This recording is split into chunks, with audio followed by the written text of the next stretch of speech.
자, 안녕하세요. 자, 우리 지난주 했던 거를 좀 봐볼게요. 자, 우리 아마 지난주 했던 게 3장과 4장. 자, 3장이 있는데 얘를 봐보자고. 그러니까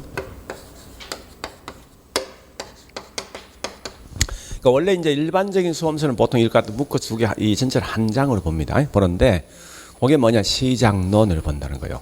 그래서 시장론인데 물론 이제 설명게 많지만 시장은 한마디로 뭐 있습니까? 수요자 공급자 있는 장소에서 물건 등이 매매되는 그런 장소인데, 자, 일단 중요한 건 아마 3장에 있는 부동산 시장보다도 4장에 있는 공간, 즉 우리가 알고 있는 공간 및 지대 또는 공간 및 입지가 있어요. 그러니까 4장이 훨씬 더 중요하다 생각하시면서, 자, 일단 1장에는 3장은 우리 크게 제가 3개 파트를 했을 거예요. 1절 부동산 시장에 어이하고 뭐가 있죠? 기능, 그죠? 2절을 보니까 뭐가 있습니까? 주택 시장인데 그 중에 중요한 건 여과 과정. 자, 여과 과정이 중요하고, 3절이 뭐 있냐 보니까 어떤 거 있죠? 예, 결국은 효율적 시장 이렇게 있다, 그죠? 자, 4장은 우리 나와 있는 게 지대와 도시 공간 구조 입지인데, 그 중에 첫 번째 1절이 지대, 2절이 뭐가 있죠? 도시 공간 구조, 그 다음에 3절이 뭐가 있는가 하면 입지, 그죠? 그래서 공부를 하신다면은, 자, 우리 뭐 복습하는 건데 거꾸로 공부하셔야 됩니다. 즉, 제일 중요한 게 있어요. 뭐라는 거면, 해보니까 여과 과정 모른다 해서 이거 모르는 거 아니죠, 그죠? 그러니까 다 별개니까 우리 항상 공부할 때 이걸 딱딱 테마별로 분리해서 공부하시면 된다는 거예요. 그래서 굉장히 어려운 거 그냥 빼버리면 되겠죠, 그죠?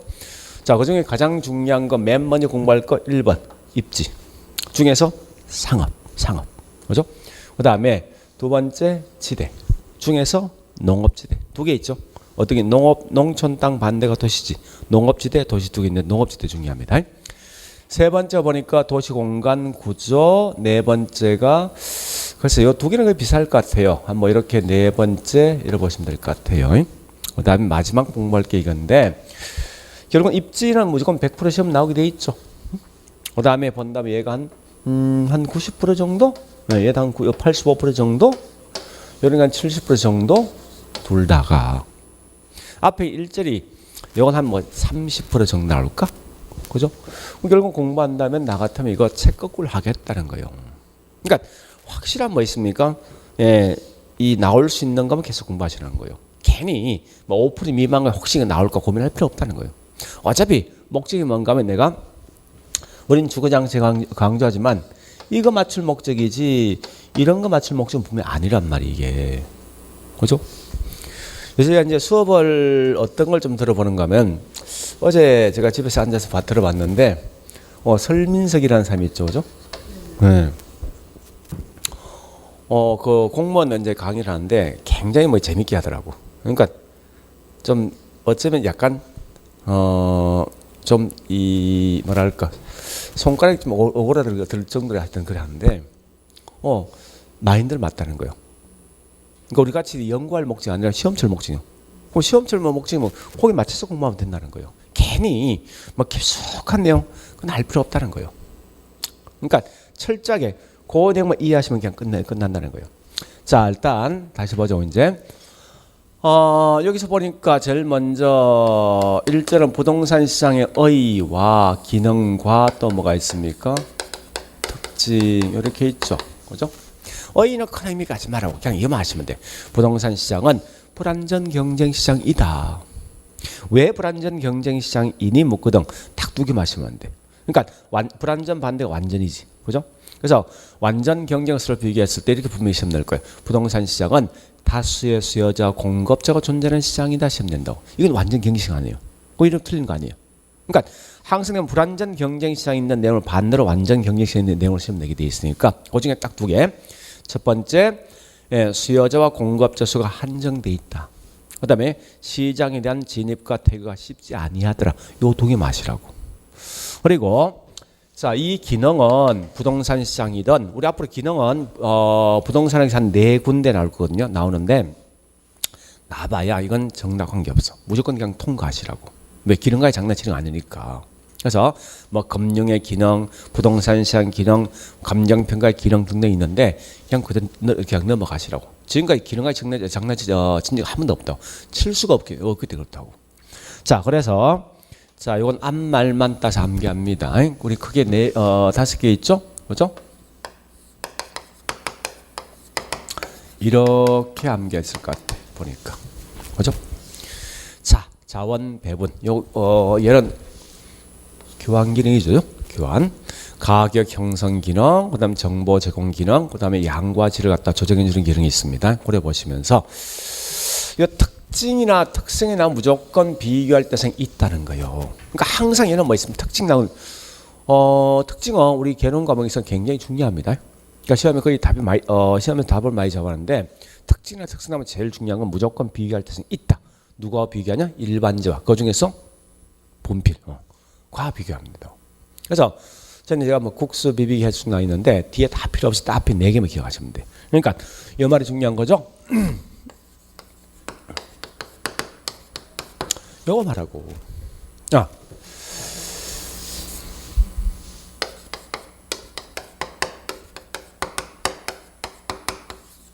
4개만. 그러니까 절대 부동산 시장은 이 자동차처럼 전국적인 시장이 아니라 지역적, 국지다. 물론 지금 우리 기초리 지금 하고 있는 우리 기초 강의하고 있는 거죠. 그러니까 인문은 결국 뭔가 하면 내용의 흐름도 중요하지만 용어 파악도 중요하거든. 국지 같은 말이 뭐냐?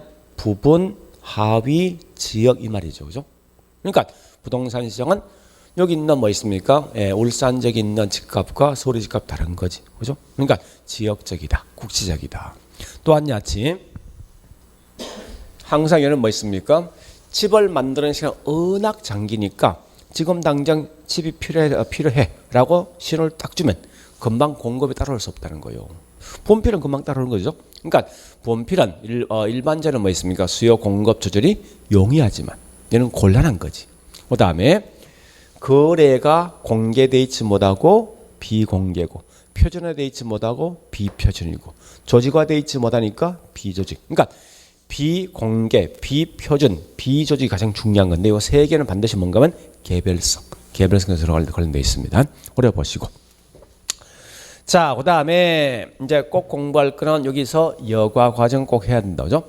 여가랑 결국은 다른 말로 주택이 순환되는 과정. 고급이 저급이 고급이 이렇게 계속 바뀐다는 게 논리가. 그런데 고증 우리 여가는 가장 중요한 게 상향이란 말과 무슨 여가요? 그죠? 하향여가입니다. 그래서 보는 시간 원래 3개인데 그 중에 2개만 기억하시면 2개만. 자, 첫 번째 마지막에 이 집을 누가 가져갈래? 언 놈이 오죠? 그래서 첫 번째 고수득계층이 가져간다 상향. 거꾸로 저수득계층이 가져간다 하향. 두 번째 그 집을 하자 보수해서 팔 것인가? 그냥 팔 것인 거죠. 중요한 건 가치하고 수선비지. 그죠? 그래서 만약에 가치가 더 크다면 뭐예요? 하자 보수 하겠죠. 그 집 좋아지겠네? 거꾸로 수선비가 더 크면 뭐 있습니까? 하향형이 될 것이고. 두 번째 우리 주거 분리란 건 요거 보는 거죠. 주거 분리는 뭐냐? 결국은 고급 주거지하고 뭐 분리죠? 저급 분리다. 그럼 경계지역에 있는 이 지역에 자 얘들은 얘 가까이 가길 바라죠. 그러니까 옆에 고급이란 나한테 도움을 줄 수 있는 그런 지역이 되다 보니까 집값이 뭐 한다고 올라갈 것이고 거꾸로 경계지역에 있는 고급 주거지는 집값이 떨어지겠죠. 왜? 옆에 저급이란 불리한 효과가 있으니까 그죠?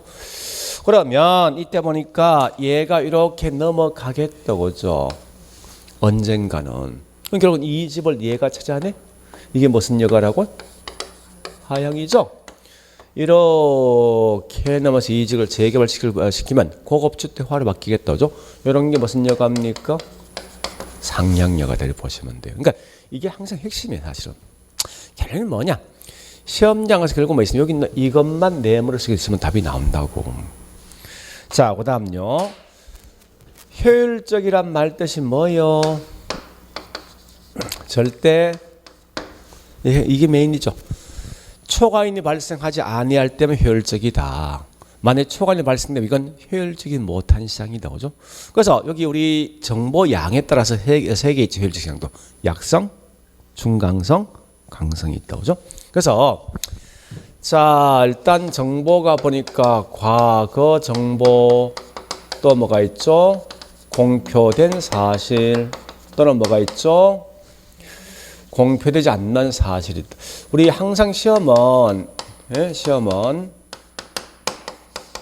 우리 아마 책은 보니까 뭐 현재 정보, 미래 정보 이런 설명돼 있지만 실제 시험은 그래 안 나온다고. 그러니까 전공실적은 현재 정보, 미래 정보만 쓴다. 그냥 공표된 사실, 현재 공표된 사실 또는 공표되지 않는 사실이 나온다고. 나오니까 이런 말로 기억하시는데, 자 일단 요것까지 분석한다. 무슨 시장이에요?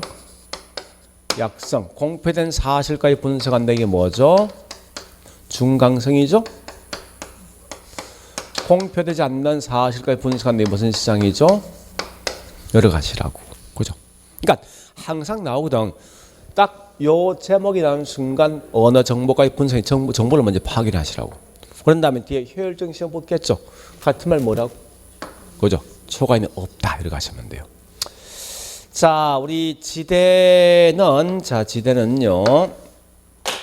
주로 농업지대가 중요합니다. 그래서 이걸 암기를 하자고. 왜 제가 처음부터 암기시키는가 하면 이유는 이거예요. 학자가 우리 아마 지난주에 했던 학자가 총 16명 했거든. 16명. 이 개론 과목이 전체 학자는 한 20명 된다고. 그러니까 학자가 시험 나왔을 때 가장 힘든 게 뭔가 하면 이게 누군지 모른단 말이야. 잘 헷갈려갖고 사실은. 그래서 특히 이 개론에서는 중요한 건 학자가만 중요한 아니고 그 제목도 중요하단 말이에요. 제목 속에 답이 다 있으니까. 근데 시험 냈을 때 학자만 시험 나올 수도 있고 제목과 시험 낼 수도 있죠. 그러니까 둘 다 같이 매치해야 돼요. 자, 일단은 우리 지난주에 했듯이 한번 해볼까요? 2차생이 어디에서 마절사에서 뭘 먹었지? 요거죠? 그죠? 티위술을 마셨다. 이럴 때 합격한대. 그러면 2차생 리가 뭐죠? 카도가 무슨 지대인데? 차액지대인데 지대 원인은 뭐라고? 생산비 또는 뭐요? 비옥도 차이다. 그죠? 자, 마러커스는 무슨 지대인데? 절대지대인데 지대 원인은 이제 저 뭐요? 사유와 또는 뭐요? 개인에게 소유권 인정이지. 그죠? 그 다음에 T는 뭐요? T내는 무슨 지대? 위치지대인데 결국은 뭐요? 수송비 절약이 어떻게 된다 있습니까? 지대다. 이제 요것만 기억하자고. 물론 다음에 가면은 저기 있는 이 도시지대 설명하겠지만, 자 그리고 도시 공간 구조. 도시 있는 모양이 어떻게 생겼냐 묻는 거죠. 그래서 자 도시 모양 크게 3개 있는데. 이것도 뭐 있습니까? 우리 현재 어떤 길을 가는데 동선은 굉장히 많은 거지. 많을 타자. 그래서 자 동심원 이론, 선형 이론 다 핵심 이론. 동심은 설명한 게 누구냐? 버제서. 그죠? 선형은 누구입니까? 호이터. 여기 있는 다핵심은 학자 이름 알 필요 없습니다. 자, 중요한 건 얘는 그림 모양이 중요한 거예요. 그죠? 자, 같은 깊이의 같은 계층이 원 형태 있는 거지. 이렇게 계층이 분포되어 있다. 이게 뭐예요? 이 동심 아니에요? 그죠? 선형 우리말로 뭐죠? 부채꼴. 그죠? 이렇게 된 거죠? 이렇게. 그래서 자 이런 그림인데요. 동심원은 가장 중요한 것 딱 한 개. 뭐가 있는가 하면요. 소득이 낮은 분이 어디에 있다고요? 도심 한쪽이지. 이게 제일 중요한 포인트란 말이에요. 소득이 높은 분이 외곽 간다. 이거 마시고. 그 다음에 선형은 살기 가장 좋은 동네 누가 차지한다? 그죠? 고소득이. 그러니까 편리성, 교통 등이 편리한 곳이 누가 생각하면 결국은 고소득이란 거예요. 자, 물론 도시가 확장될 때 옆에 있는 지를 침범한데 등등 있는데 이건 나중인가 보죠. 그 다음에 다 핵심이란 건 여기 있는 CBD가 있는데 여기 부심 등이 형성되어 있는 결과 핵이 여러 개 있는 거지. 그럼 여기 딱 세 개 맞추라고. 왜 부심이 형성될까 하는 건데 첫 번째는 집값 차이지. 그죠? 높은 지대를 줄 수 없는 사람 외곽할 수밖에 없다고. 그래서 지대 지불 능력 차이. 두 번째, 너 왜 같이 모여 있니? 너 왜 분리돼 있니? 하는 거 아닙니까? 동종업종 같이 있으면 이익을 보니까 같이 있는 거지. 요건 이질 업종은 뭐 있습니까? 이에 상반돼 분리할 수밖에 없다. 딱 세 개 마시면 돼. 그러니까 지대 지불 능력 차이, 동종업종의 집적 이익. 그다음에 이질 활동의 분산 입지 요거 마시라고. 자, 그다음 입지에 대해서는 꽤 많지만 그 중에 특히 뭐가 중요한 거면 무조건 상업 관련된 이론이 중요하다고 사실은. 물론 자, 이 이론 중에 우리 크게 두 개 있어요. 공업 이론도 있고 또 뭐 상업 이론이 있는데 우리 공업은 배버가 분명히 중요합니다. 배버랑 공장 입지할 때 가장 싼 지역 간다 비용이. 그러면 순수익이 많아질 거니 그죠? 그래서 최소 비용 이런 쓴다고. 자, 우리는 상업이 분명히 중요한 상업만 봐보죠. 상업은 두 개 있죠. 첫 번째 크리스탈의 무슨 이론? 중심지 이론. 그다음에 인력 이론이 있다고 하죠. 중심지란 말은 뭐냐? 우리 물론 학문상에 뭐 있습니까? 재화 등을 공급해 주는 장소인데 그래 보지 말고 그냥 쉽게 생각하고 자꾸 그거 생각하지 말고 동네 물건을 대줄 수 있는 장소 슈퍼, 이마트, 백화점이 중심지다. 그래서 얘는 중심지가 어떻게 형성되는 과정을 중요시한다. 즉 동네 슈퍼 들어서는 과정을 중요시한다는 거예요. 그래서 물론 이때 과정 설명할 때 재화 도달 보면 최소 요구치인데 그건 하지 말고 일단 중요한 말은 중심지 형성 과정 설명했다. 요거라고. 인력이라는 것은 사람 두 명이 있죠? 그죠? 레일리라는 사람하고 누가 있습니까? 허퍼가 있죠. 그죠? 자, 중요한 건 레일리는 항상 상권이 딱 두 개만 있을 가정합니다. 두 개만. 있는데 고객이 쭉 분포되어 있는데 얘는 뭘 강조했는가 하면 어디에서 고객이 분리될 것인가 상권 분리될 수 있는 경계점을 강조했다고. 왜? 항상 얘는 딱 한 곳만 간다는 기본 전제가 있거든. 여기 핵심이에요. 그런데 허퍼가 보니 말이 안 되는 거예요. 어떻게 사람들은 딱 한 곳에 있는 곳만 물건 사냐 이겁니다. 그래서 야, 내가 보니 실제 A라는 상권, B라는 상권 난 둘 다 가더라. 이 상권 중복되는 거지. 그죠?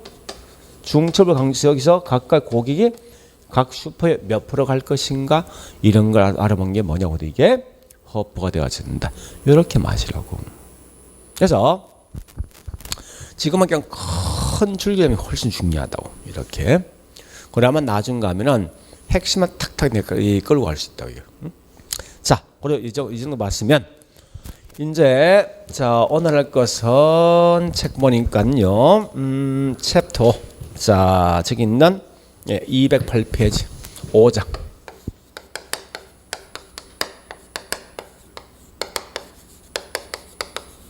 부동산 정책.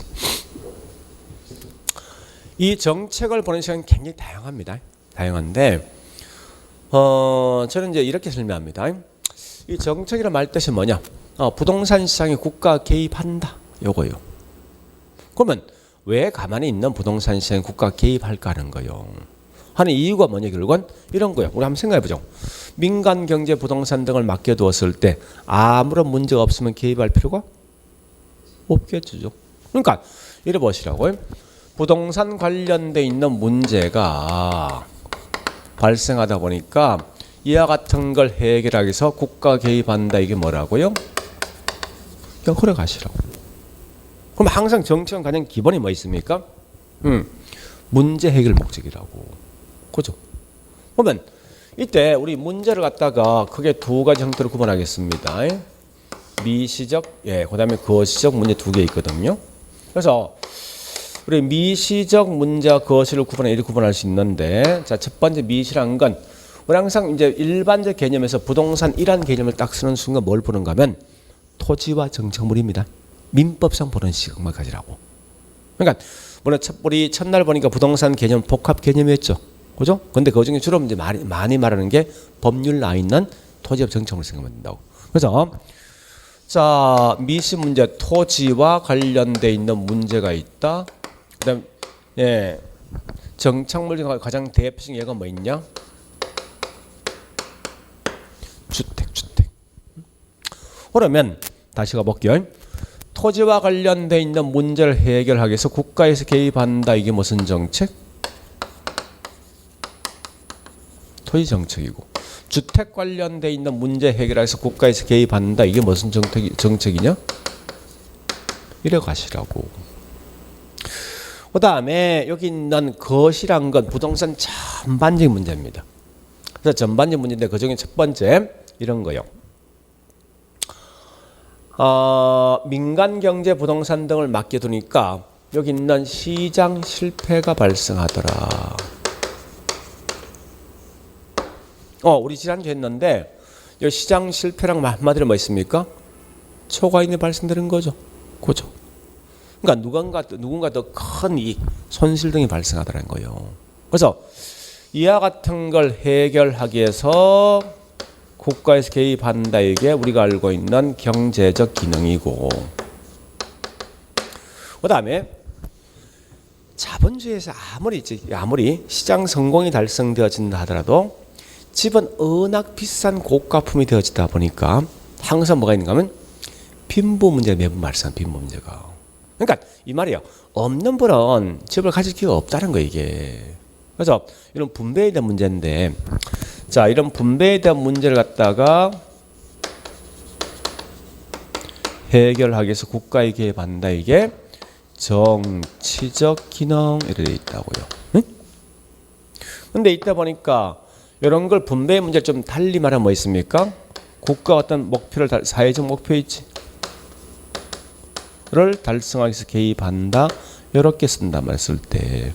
응? 자, 이걸 제가 설명해 준 목적이 우리 실제 수험생이 의미 없는데 큰 틀 한번 보면 나중에 좀 이해하기 쉽거든요. 그래서 그런 것도 제가 설명드리는 거예요. 그러면 자, 보세요. 모든 정책은 우리 책에 있는 내용은 4개 정도 보통 나온다고. 여기다 플러스 우리 공법 관련돼 있는 문제란지 세법 관련된 문제 한 2개 정도 시험 나온다고. 보통 이렇게. 그래서 이게 1차를 공부한 분의 가장 취약점이더라고. 1차를 공부한 분의 절대 있죠. 이 2개를 풀 수가 없는 거야, 이게. 응? 원래도 우리 공법 관련된 게 한 3개가 나왔거든요. 그러니까 이게 웃기는 게, 물론 이제 출제인들 어떻게 판단하는가 하면 내가 딱 보니까 1차 공부한 분들은 어느 정도 공부하면 적어도 26개 맞추게 해주더라고. 조금 공부하면. 나머지 여기 있는 공법이나 세법이 각각 여기 2개 한 개 나왔거든. 이게 2차를 했던 걸 풀 수 있는 거라고. 나머지 여기 있는 상권 문제를 보니 우리 과거보다 훨씬 올렸단 말이에요. 이걸 어차피 못 풀 건데. 그러니까 사람이 이런 거거든. 쭉 평행하게 쭉 있는데 한 개 톡 튀어나왔으면 여기 사람이 꽂힌다고. 그러면 이게 전체 느낌이 확 올라갔던 느낌이 든다고. 보통 난이도 저를 그래 합니다. 어차피 이 문제 사실 풀 문제 아니었다고요. 이것만 잘해도 그냥 딱 60 딱 나오게 돼 있었다고. 그러니까 그래서 원래는 아마 우리 시험 냈던 수험생이 좀 어렵게 느꼈지만 실제로는 합격은 굉장히 많이 됐다고. 뭐 30 몇 프로던데 이건 좀 문제가 있어 사실은. 어쨌든 하여간 거기 이제 복수 정답이 모두 정답 된 것 때문에 아마 이 합격률이 올라갔을 거예요. 틀림없이. 그럴 수밖에 없을 건데. 자, 하여간 여기 있는 요 내용은 지금 하지 말고, 그죠? 나중에 공법이나 세법이 충분히 공부되었을 때 한 8월 달 넘어 제가 이거 공법 등을 설명하겠습니다. 지금 하지 않고. 그래서 다만 우리 책에 있는 내용이 나올 게 4개 있는데 그 중에서 훨씬 더 중요한 게 더 중요한 것 같아요. 그죠? 거시가. 그래서 여기에 3개, 여기에 뭐 있습니까? 1개 좀 나올 것 같아. 자, 그러면 잘 보자고 이제. 요 둘 중에 누가 중요한가 하면요. 여기도 중요합니다. 이 주택은 요 자체 가지고 있죠. 자체 가지고 지문을 5개를 만들 수 없는 단점이 있어. 그래서 이게 시험에 안 나온다고. 자, 그래서 여기 한 문이 나올 건데 여기 주로 뭐가 나오는가 하면요. 토지에 대한 정책. 여기 시험 나온다고. 좀 따를 건데 좋다. 국가 네가 개입하되 어떻게 개입하려는 게 있어요. 3가지 방식이 있다고. 직접 개입, 간접 개입, 이용 규제라는 게 있습니다. 그러니까 거기에 대한 이런 거요. 쉽게 말하면 직접 개입이 있을 것이고 간접 개입이 있을 것이고 이용 규제라는 게 있습니다. 어떠한 예가 어디 속에 포함될까 이 시험 나온다고요. 두 번째, 토지 정책에 대한 어떤 이 수단, 그러니까 종류가 있는데 요거는 대부분 다 공법 관련돼 있는 그런 내용 보시면 돼요. 그 입에 몇 개 돼 있지만 그건 나중에 따로 떼어 보겠습니다. 요건 큰 의미가 없어. 또 우리 책은 보니까 책에 이렇게 짜이지 않고 요거 한 테마. 좀 더 하겠습니다. 그다음에 시장 실패에 대한 예는 꽤 많죠. 그죠? 시장 실패한데 시장 성공이지. 그건 성공과 실패 차이는 뭐라 했습니까? 뭐예요? 오케이. 초과인 차이죠? 그러니까 초과인 있냐 없냐 차이인데 초과인이 없으면 시장 성공이지. 그죠? 시장 성공이 곧 뭐예요? 다르면 효율적 시장 아니에요? 그죠? 그러니까 정부 시장 개입은 결국은 우리 여기서 이 시장 실패 좀 따긴 일단 이거부터 하겠습니다. 어떤 예가 어디 속에 포함될 가는 건데 이 예는 굉장히 많아요. 그건 나 같으면 다음은 시장 실패에 대한 원인이 아닌 게 딱 묻거든. 그거 반대 시장 성공인 거 있지. 시장 성공의 가장 대표적인 뭔지 압니까? 완전 경쟁 시장이야. 또 효율적 시장이라고. 이런 거 암기하겠다고. 그중에 특히 부동산과 서로 연관된 게 뭐인가 하면 공공재, 외부 효과. 요거 2개는 꼭 기억하시라고. 이 둘 중에 한 개 꼭 나오게 돼 있으니까. 특히 얘가 중요합니다. 외부 효과에 대한 대책이 뭐가 있는가 하면 지역지구제. 이런 그냥 넘어가시고 일단 요건 기억하시라고. 그 다음에 사회적 목표란 건 집이 없는 분에게 집을 가질 수 있는 그런 기회를 만들어주는 건데 첫 번째 집이 없는 분에게 집을 가질 기회를 만들어준다. 이건 임대주택 정책이에요. 여기 3가지 방식이 있거든요. 첫 번째 국가가 임대를 뭐 한다고? 규제한다. 두 번째 국가가 소득이 낮으면 뭐 주겠습니까? 보조금 주겠다. 보조금 임대료. 그 다음에 공공 임대주택 만들어 주겠다. 딱 3개로. 너 하지 마. 일정 이상 가격 올리면 안 돼. 규제하든지 아니면 돈을 주든지 아니면 국가가 직접 지어준단 말이에요. 이렇게. 요 3가지 방식이 있습니다. 그 다음에 조세 관련된 정책이 있어요. 자, 그러면 잘 보세요. 이제 우리 보통 시험에 나올 게 어떻게 나오면 여기서 보통 한 문이 나오거든. 하나. 요거 한 문제요. 요거 한 문제, 요거 한 문제라고. 요로 구분하시라고. 그래서 비록 제가 큰 틀을 잡아줬지만 실제 큰 틀은 필요 없어. 우리 공부한다면 달락달락 딱딱 그래서 공부하시라 이렇게 해요. 우리 책은 참고로 있죠. 어떻게 만들어주는 거면 여기에 몇 문제 나와 있고 그 다음에 여기에 속에 포함되어 있어. 그 다음에 토지 정책이 있고 딱 3개 이 파트는 나눠져 있는데 그래 하지 말고 하여간 이래 보시면 되겠습니다. 자, 그럼 우리 책 보니까 208페이지 가볼게요. 책 흐름 문제 보시라고.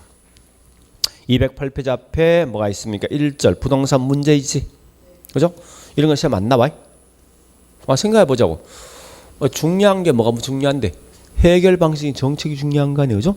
그다음 자 넘어가서 210페이지. 큰 2번 부동산 정책이 있는데 갈로 1번 필요 없고 그다음 211페이지 뭐가 있습니까? 큰 3번 정부의 부동산 시장 개입. 갈로 1번 부동산 시장 개입 필요성에서 갈로 1번 경제적 기능 뒷장 가볼까요? 무슨 기능? 무슨 기능? 그죠? 자 보자고. 요거요. 경제 기능, 정치 기능. 구분하지 마. 알 필요 없으니까. 제가 그렇게 만들어졌다는 거예요. 아마 그러면 거기 있는 경제 기능 보면 이런 거 설명할 걸? 응? 설명이. 그다음에 D장 뭐 있습니까? 정치 기능 분명히 나오면 이 말 나올 걸? 없는 분한테 뭘 준다 나올 거예요. 틀림없이. 그다음에 양갈로 2번에 부동산 시장 개입 방법 보지 마. 헷갈리고 보면 안 돼. 그다음에 양갈로 3번 뭐 나와 있습니까? 자, 이거 보세요. 이제 보세요. 요거부터 체크 문제 나 있어. 그지? 밑에 시장 실부 원이 쭉 나 있죠. 갈로 1번, 갈로 2번 D장 가보세요. 3번, 4번, 5번, 6번 있죠. 그죠? 그중 꼭 알 것은 그 갈로 5번 있지? 공공재 요건 꼭 기억하셔야 돼. 요건 밑줄 공부해야 될 거예요. 공공재. 그 다음에 우리 갈로 4번에 외부 효과 있죠. 이 내용이 언학 중요한 결과 215페이지 큰 4번 나 있지. 요거 공부하셔야 돼. 자, 그 다음요 넘어가서 쭉 넘어가 보죠. 그러면 잠시 이제 220페이지까지. 자, 보세요. 요거 끝났어 이제. 네? 221페이지 뭐나 있습니까? 토지정책이지. 그 토지정책은 넘어가서 앞에 있는 다 버려. 필요 없으니까. 앞에 뭐나 있습니까? 큰 1번. 토지 뭐나 있지? 문제지. 우리가 알고 있는 토지는 그냥 문제 꽤 많다는 거야. 이것이 안 나와. 토지 관련 모든 문제. 어떤 게 있습니까? 땅 부족에 투기 문제 발생해. 그죠? 또 토지가 잘못 이용되고 있어. 할 말 꽤 많단 말이에요. 그러니까 이런 거 시험 안 나온다고 그냥 과감히 넘어가. 큰 의미 없으니까. 넘어가서 자 이제 224페이지 보니까 큰 2번 정책 의의가 있죠. 양갈로 2번 뭐나 있습니까? 정책의 내용이 있다. 그죠? 거기 설명이 쭉 된 이건 공법에도 있는 내용이니까 지금 하지 않습니다. 그냥 전 넘어갑니다. 나중에 9월달 넘어서 할 거라고 이건. 8, 9월달에. 그 다음에 226페이지 양갈로 3번. 요거 공부하시라고요. 그 다음에 227페이지 정책의 수단 중에 갈로 1번 이 공법인데 용도 지역 주거 이것도 지금 하지 않습니다. 이건 나중에 공법만 쭉 다 하면 나중에 제가 할 거예요. 쭉 그냥 넘어가시라고. 네, 쭉쭉쭉 그냥 되게 많네. 자, 235페이지 3절 주택 정책이 있죠. 갈로 1번. 자, 칠판 보고 주택 정책 앞에 뭐 나와야 돼? 문제 해결 방식이냐? 뭐 나와야 돼? 문제. 거기서 뭐 나와 있습니까? 235페이지 1번. 주택 문제 나와 있지? 이건 할 필요 없는 거야. 그 다음에 237페이지 정책에 대한 의. 알 필요 없어. 그러니까 우리 책은 요놈과 이놈 같이 본 거야. 같이 묶어서. 응? 그래서 실제 거기 보니까 238, 239페이지가 보세요. 이제 큰 3번 뭐 있습니까? 요건 공부해야 될 것 같아. 그지? 자, 양갈로 1번 임대료 규제. 한 두 장 더 넘어가서 자, 240페이지 양갈로 2번 보조금 정책. 그죠? 245페이지 양갈로 3번 공공 임대주택 정책이 있죠? 네, 여기까지는 공부하시라는 거예요. 자, 분양주택은 그냥 지금은 넘어가시고요. 그 다음에 252페이지 무슨 정책?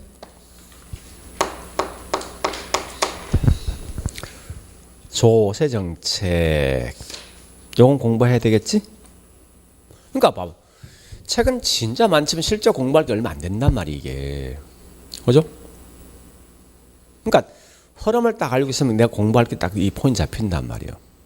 자, 항상 기본 마인드는 정책은 정부가 개입한다. 왜 개입하니?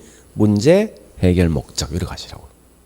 그러니까 아무런 문제 없으면 절대 개입할 필요 없습니다. 이런 걸 먼저 기억하시라고. 그러면 이제 지금부터 책에 보니 여기 먼저 나 있지. 요거부터 하자고. 자, 가볼게요. 자, 어디를 가는가 하면은 213페이지부터 시작할 거예요.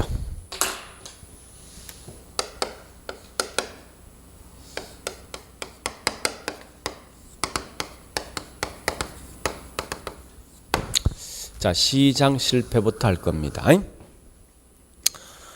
자, 7번 보시고요. 네, 시장 실패란 말뜻을 먼저 하는데 요 말뜻이 우리 전에 뭐라 했죠? 초과인이 발생되는 거지. 그럼 효율적이지 못한 시장 아니에요? 그죠? 표현하면. 그러니까 우리가 첫 번째 나 있는데 자, 자원이 어떻게 효율적으로 배분이 되지 못한 시장이 뭐라고? 이를 번역하라고. 우리 한번 첫 번째 줄이 있죠? 시장 실패란 건 자원 최적 배분이 달성되지 못하는 경우를 말한다 이 말 뜻인데 이 말 같은 말이 뭐냐? 이렇게 번역하시라고. 이렇게. 그럼 결국은 이 말 같은 말이 뭐라고? 최적 배분되지 못하면 초과인이 뭐요? 발생한다는 거지. 그죠? 이런 걸 해결해서 국가에서 개입한다. 이게 뭐냐? 다른 말로 시장 성공이에요. 그러면 지금 하고 있는 시장 실패에 대한 원인이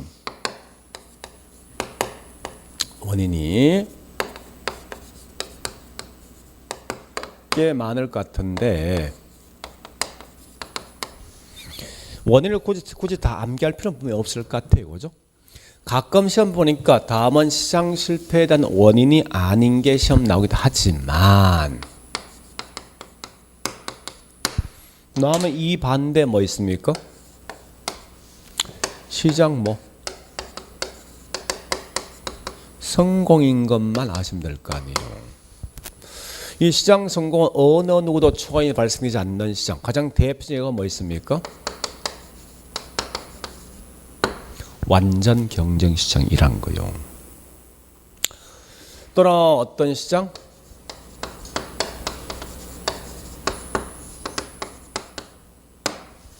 자, 우리 과거에 나왔던 건 이렇게 나올 수 있습니다.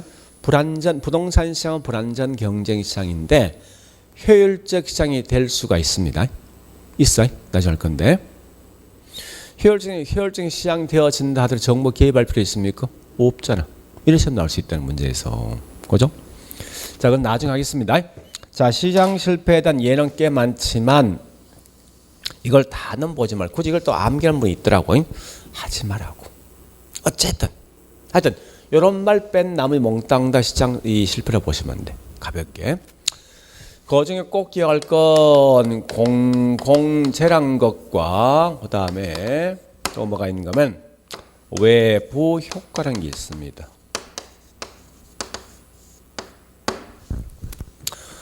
자, 일단 공공재는 미리 결론부터 할게요. 우리 암기할 거 요거 3개만 암기하세요. 다른 거 할 필요 없이.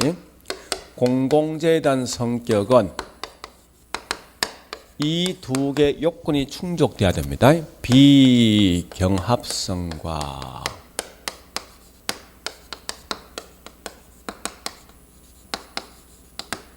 요 2개. 그러니까 비경합성과 비배제성의 성격을 갖고 있을 때 뭐냐고 이게 다른 말로 공공재요. 제가 좀 더 설명하겠지만 물론 특징은 모임 성차자가 존재하기 때문에 그 결과 생산량이 정상보다 적정량보다 훨씬 더 적게 생산할 수 있는 과소 생산이 되어진다. 요 중에 가장 중요한 이런 거. 요 표현이. 절대 과대 생산되는 거 아니에요. 요것만 기억하시면 돼. 자, 그러면 설명 더 해볼게요. 우리 공공의 반대가 공적 반대가 뭐죠? 사적. 공공 반대가 민간이지. 그러니까 우리가 알고 있는 공공재 반대가 민간 또는 사적재를 보시면 돼요. 그러면 자 이렇게 볼게요. 자 우리 공공재 가장 대표적인 이런 겁니다. 국방이란지 또는 저기 있는 공원 같은 거, 관공서 같은 거, 도로 같은 거, 또 저기 있는 뭐 바다 같은 게 다 공공재입니다. 그러면 자 일단 요걸 설명하기 위해서 봐볼게요. 이제 네, 여기 있는 우리 중앙시장 가보니까 사과가 100개가 나 있습니다. 또 영화관에 영화를 본답니다. 또 일기예보를 본다 해보죠. 했을 때 어떤 게 공공, 어떤 게 민간재 묻거든. 대충 보니까 이런 민간재 같아, 그지? 요건 뭐 공공재 같은데 일단 영화관을 제가 좀 더 보겠습니다. 자 일단 경합부터 제가 설명드릴 건데 우리 시장에 사과 100개 있으면요 여름에 어떤 수요자 중에서 가장 높은 돈을 줄 수 있는 사람만이 그 사과 가져가죠. 그죠? 그래서 만약에 1번 수요자가 제일 높은 돈을 주는데 얘가 이 정도 가져가면 몇 개 남습니까 이제? 그죠? 그러면 항상 민간재는 즉 경합이 붙으면 그 양이 이렇게 주는 거 있지. 이런 게 경합성이라고. 근데 우리 영화관에서 영화를 한 명이 보든 10명이 보든 100명이 보든 내가 느낌 줄어듭니까? 즉 다시 할게. 서울에 있는 상암 운동장에 이 운동장에 한일전 축구하고 있거든요. 그런데 관람객이 한 명 있을 때, 100명 있을 때, 10,000명 있을 때 내 느낌이 주냐고. 그건 아닐 거 아니에요. 그러니까 이와 같이 경합이 되어져도 그 양이 줄지 않는 게 비경합성이라고. 일개부터 마찬가지죠. 한 명이 보든 10명이 보든 그 양 안 준다고. 자 그런데요. 요 배제란 말 뜻이 뭐냐. 배제 이런 겁니다. 영화관에 보는데 영화를 보는데 돈이 없는 분은 뭐 하죠? 배제당은 들어갈 수 없는 거 아니야. 배제당은 들어가는 거 아닙니까? 있는 분만 뭐 있습니까? 결국은 보는 거지. 이게 배제성이라고. 돈이 없으면 이 사과 못 살 거 아니에요. 그지? 근데 일기예보는 돈이 있든 없든 이 볼 수 있는 거지. 그죠? 이게 비배제란 말이에요, 이게. 지금 하는 것은 이 개념이 중요한, 저기 내용을 다 파악하는 중요한 거 아니고, 이런 개념 아시면 된다고. 그러니까, 지금 하고 있는 사과란 건 뭐 있습니까? 경합성과 배제성을 갖고 있는 그런 민간재이지만, 여기 일개부는 뭐 있습니까? 둘 다 비배제. 그 다음에 경합성을 갖고 있는 결과, 얘가 뭐요? 공공재. 그럼 영화관이 뭐냐? 비경합성을 갖고 있으면 다시 설명했어요. 네, 얘는 뭐 있습니까? 경합성 갖고 있는데 뭐요? 다시 비경합성을 갖고 있는데 얘는 배제성 있는 거지. 반만 같은 거지. 이런 걸 보통 뭐라냐? 우리는 보통 이걸 준 공공재로 쓴다 쓸 때. 자, 하여간 다 필요 없이 비경합 비배제성을 갖고 있을 때 뭐라고요? 공공재로 가셔야 돼요. 그러면 아까 제가 설명했죠. 공공재의 가장 대표적인 예가 뭐 있냐? 아까 설명했죠. 뭐 학교, 관청이란지 저기 있는 국방이란지 치안 같은 거, 그지? 그다음에 도로, 관공서, 공원 전부 다 이게 우리가 알고 있는 공공재라고. 자, 그러면요. 이 창원 지역에 이 창원인데. 대충 필요한 소방서가 대충 얼마 필요하겠습니까? 분명히 소방서 이건 공공재 맞죠? 그죠? 한 몇 개 정도 필요하겠습니까? 대충? 뭐 굳이 알 필요 없는데 하여튼 10개 필요하지 하자고. 뭐 큰 의미는 없어요. 그죠? 자, 그런데 한번 따져볼게요. 만약에 이 소방서가 현재 보니 민간재라면 한번 봐보죠. 뭐 굳이 필요 없는데 자, 우리 집에 불 났습니다. 네? 불 났다고. 그건 내가 전화하지. 하면 불났으면 불 좀 꺼주세요 이야기하니까 요 소방서에서는 이게 민간재거든. 만약에 뭐라 하겠습니까? 제일 먼저 묻는 게 너 요거 있냐 물을 것 같은데? 그죠? 그래서 나 현재 돈이 없는데라고 뭐라 하겠습니까? 소방서에서는 아주 친절하게 말하지. 돈이 있으면 다시 한번 전해둘래. 내가 소방서면 난 그렇게 말할 것 같아. 고객 가치를 창출하기 위해서. 응? 근데 자 일단 불 나면 제일 먼저 무조건 가족 불 꺼주지. 그러면 불 꺼줄 때 비용 들어갑니까? 들어갈 거 아니에요. 그죠? 근데 내가 불 꺼준다 해서 여기 있는 소방서한테 어떤 대가 지불합니까? 안 하지. 그러면 이 소방서 뭐 현재 보니 공공재인데 비용만 주구장창 들어가는 거지 들어오는 수익이 있습니까? 없잖아. 단 조건은 정부에서 재정 지원 없을 때야. 그러면 이 소방서 점점점 뭐 있습니까? 손실 나니까 소방서 10개 했던 게 9개, 8개, 6개 점점 줄다 보니까 이만큼 남아있듯 지금은. 원래 적정량이 몇 개인데? 지금은요? 적정 생산량보다 적지. 과대가 아니라. 그죠? 과대 생산이 과생산입니다. 이걸 기억하시라는 거예요. 아, 그러면 무임성취자 말 뜻이 뭐냐 이겁니다. 자, 보세요. 나는 불나서 소방서에 어떤 혜택을 받았지만 대가 지불했어? 안 했죠. 이런 게 무임성취자예요.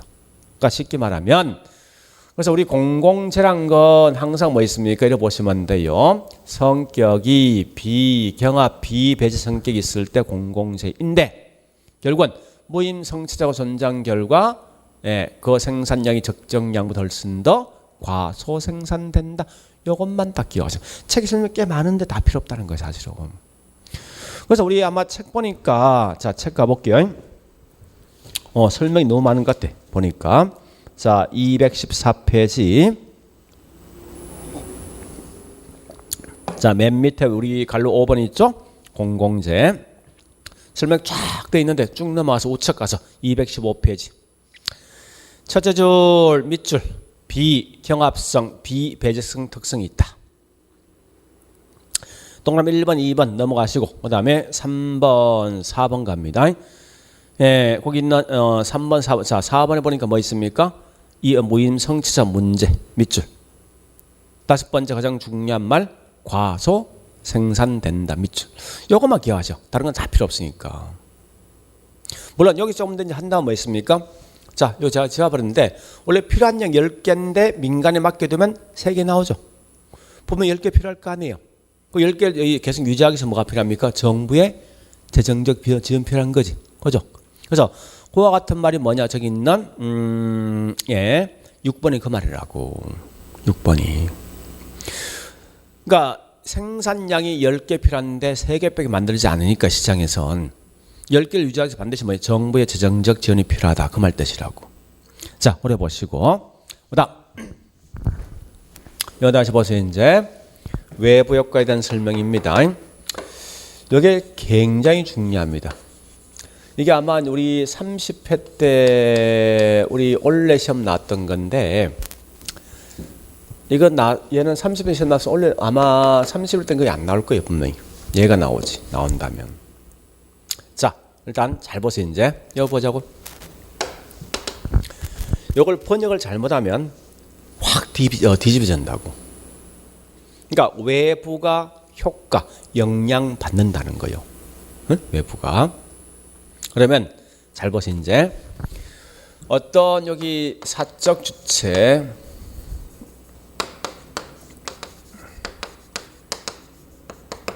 주체가 이 느낌 잘 봐야 됩니다. 잘못 판단 말이 좀 이상해지거든요. 보세요. 어떤 걸 갖다가 집어넣었어.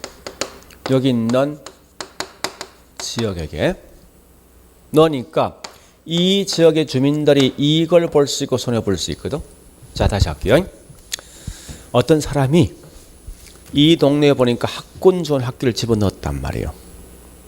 동네에 있는 집값 올라가지. 그죠? 또 현재 이 지역에 공원등이 들었어. 집값 올라가겠지. 이와 같이 그 지역에 있는 주민이 이걸 볼 수 있단 말이에요. 이런 걸 우리 뭐라는가 하면 다른 말로 정의 외부 효과란 말 쓴다는 거예요. 다시 한 번 더. 어떤 사적 주체가 무언가 집어넣는데 즉 쓰레기 매립장 들어갔어. 연탄 공장 들어갔어. 그럼 그 동네에 있는 주민들은 피해 보겠죠? 그죠? 피해 본다 이게 뭐라고요? 부의 외부 효과라는 용어를 쓰더라 이겁니다. 그러면 여기 있는 정의 외부 효과 같은 말이 뭐냐? 곧 이게 다른 말로 외부 경제라고 쓴답니다. 부란 걸 보통 같은 말이 뭐냐? 외부 뭐요? 불경제라 쓴단 말이에요. 일단 요 느낌 알 것 같아, 그죠? 요거는. 그러니까 동네에 있는 지역 주민이 이걸 본 게 뭐라고? 정이고 손해 본 게 부죠, 그죠? 자, 그런데 나중 가면 제가 여기 있는 정과 부는 뭐가 중요한가면 편익이나 비용에서 사적과 사회 중에 누가 더 크니 이걸 좀 따져볼 거거든. 나중 가서. 그래서 이거 잘못 판단하면 사적을 나라 생각한다면요. 내가 이걸 본 게 이걸 정의라 생각해서 꽤 많더라 이겁니다. 이게 아니야 지금. 응? 자 다시 할게요. 이걸 판단하시면 여기에 사적은 나라고 생각하고 내가 이 동네에 학군 좋은 학교를 집어넣으니까 지역 주민 이익 본 거지.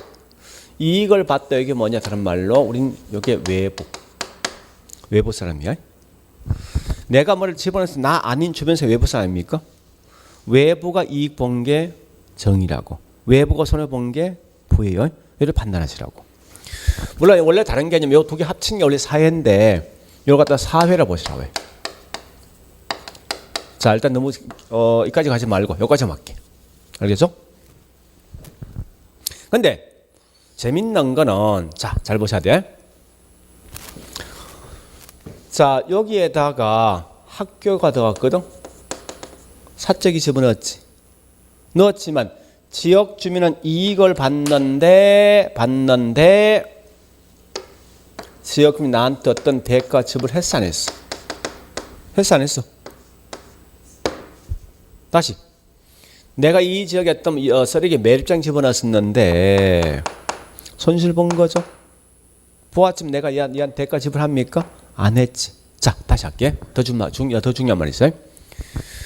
자 내가 이 동네에다 학교 집어넣고 연탄 공장 집어넣고 공원 등을 집어넣고 쓰레기 매립장 등을 집어넣는 목적은 이 동네에 있는 집값을 하락시킬 목적이나 집값을 올릴 목적이 있습니까? 내 입장에서 집값을 하락시킬 목적이나 또는 집값을 올릴 목적이 있냐고 내 의도는 그건 아닐 거 아니에요. 그죠? 그럼 정리해 볼게. 사적 주체가 어떤 걸 집어넣었을 때 의도하지 않는 결과 때문에 지역의 주민들이 이익이나 손실 등을 보았지만 거기에 대한 대가나 보상 등을 받지 않는 게 뭐라고? 그러면 다시 한 번 더. 이 말은 지금 제가 하는 목적이 외부 효과에 대한 개념을 좀 기억하시라는 거예요. 이건 시장 기구를 통한 거에 통하지 않는 거요. 네? 시장을 통했단 말은 이런 거 보세요. A란 사람과 B가 어떤 행위를 하고 있는데 A가 B한테 분필을 주니까 거기에 대한 대가를 뭡니까? 지불하지. 이게 시장을 통한 거라고. 주고받는 게 있다고. 근데 이 시장은 뭐 있습니까? 뭐가 들어갔지만 혜택을 수령받지만 어떤 이 대가가 없는 거지. 그럼 자 중요한 거는 여러분 보셔야 됩니다. 외부 효과라는 개념이 딱 나오면 요 세 개 문구만 딱 치라고. 다른 건 필요 없으니까. 첫 번째 외부 효과라는 개념이 나왔을 때 제일 먼저 뭐 있습니까? 시장을 뭐요? 통하지 아니하고 의도하지 않는 결과 때문에 그지? 이익이나 손해를 보았지만 거기에 대한 대가나